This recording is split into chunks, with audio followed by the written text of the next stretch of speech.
Hello everyone and welcome to the latest edition of HBL Market Insight. My name is Anam Kareem, Head of Structured Products within Treasury and Global Markets.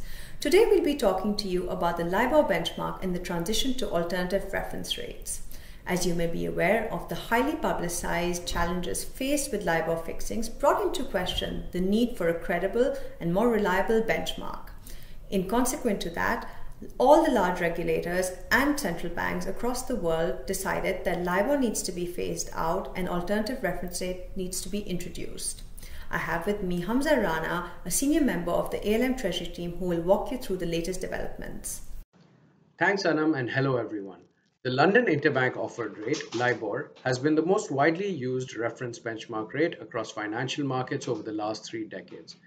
It is currently being used to price trillions of dollars of cash, bond, lending, derivative, and various structured transactions.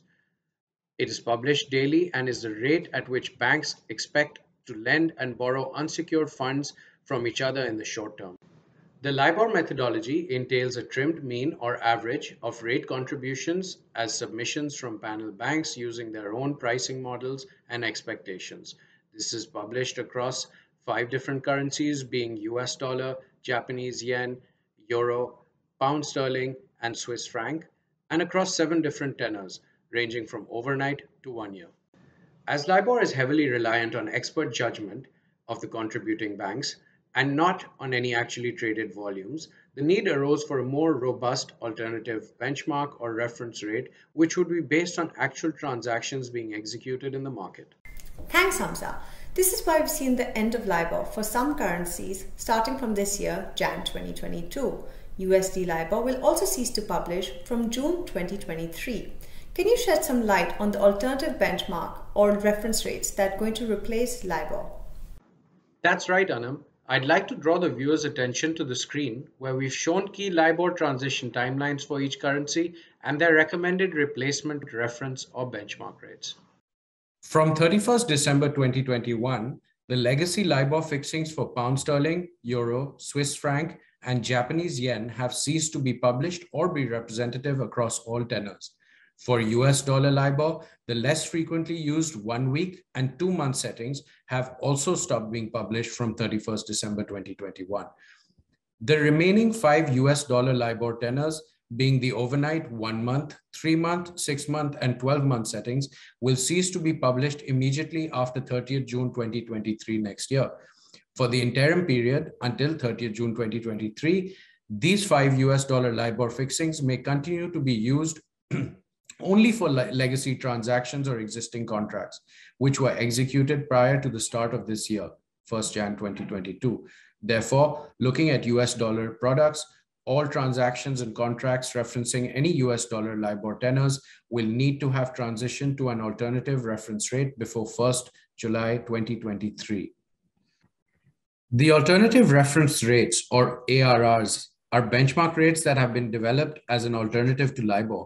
The ARRs have been identified by various authorities and industry working groups in respective jurisdictions as recommended alternatives or fallbacks for Libor.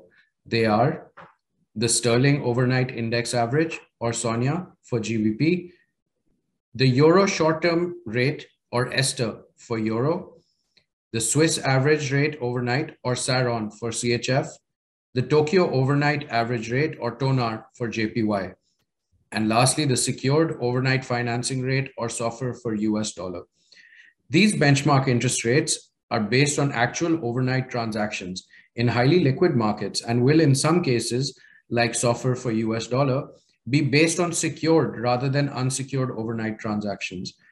Unlike Libor, which was privately administered, ARRs are mostly regulated by central banks and are collectively also known as risk-free rates, or RFRs. While other alternative rates also exist, such as the Bloomberg Short-Term Bank Yield Index or a Maribor for US dollar, the ARRC, which is the Alternative Reference Rates Committee in the US, has endorsed SOFR as the recommended replacement for USD Libor. As mentioned earlier, Libors were intended to measure unsecured interbank lending rates and therefore included or implied a credit spread as well as a term premium. These recommended ARRs are based on short-term wholesale transactions for unsecured RFRs such as Sonia, Tonar, and Esther, and collateralized or repo transactions for secured RFRs such as Sofer and Saron. As a result, these RFRs do not require or have such a credit spread due to their overnight and near risk-free nature. To transition existing contracts, and this is important to note, contracts and agreements that reference Libor to the alternative benchmark rates, adjustments for credit and term differences may need to be incorporated and applied to the alternative reference rates. While most RFRs we see here are backward-looking overnight rates based on actual historic transactions, which means they are published at the end of the overnight borrowing period, forward-looking RFRs such as Term SOFR and Term SONIA rates up to 1 year are also gradually being adopted by market participants. It is pertinent to mention here that regulators have not yet formally endorsed or officially directed use of any specific alternative rate or term reference rates.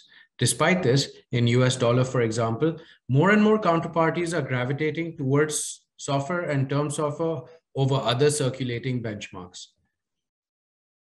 US dollar Term SOFR reference rates provide the forward-looking measurement of overnight SOFR based on market expectations implied from derivative markets. While the overnight SOFR is published daily by the New York Federal Reserve, daily Term SOFR rates are published by the Chicago Mercantile Exchange or CME Group across the 1 month, 3 month, 6 month, and 12-month tenors. They are available on CME's website, Reuters Icon, and Bloomberg platforms. Banks or calculation agents quoting transactions on Term SOFR require a license with the CME before quoting these rates on their contracts with counterparties or customers. Can you also tell us how companies should be preparing for this transition away from Libor to alternative reference rates? Well, firstly, it is important for companies to identify Libor exposures on their balance sheet, especially those USD transactions which are resetting or maturing beyond 30th June 2023. It is also imperative to seek legal opinion on the contracts or term sheets of these transactions, which may or may not include Libor fallback clauses. Trade or transaction booking systems and accounting systems may also need to be checked to see and ensure their acceptability for the new reference rates to Libor. Lastly, it would be advisable for companies to engage with their counterparts, whether lenders, borrowers, or banks, to discuss the next steps in transitioning away from Libor. Thanks, Hamza, for the detailed summary. This transition away from Libor is a significant one for all institutions across multiple countries. We at HBL will keep you updated with the latest market developments and transition guidelines. This is all from us on Libor. Thank you.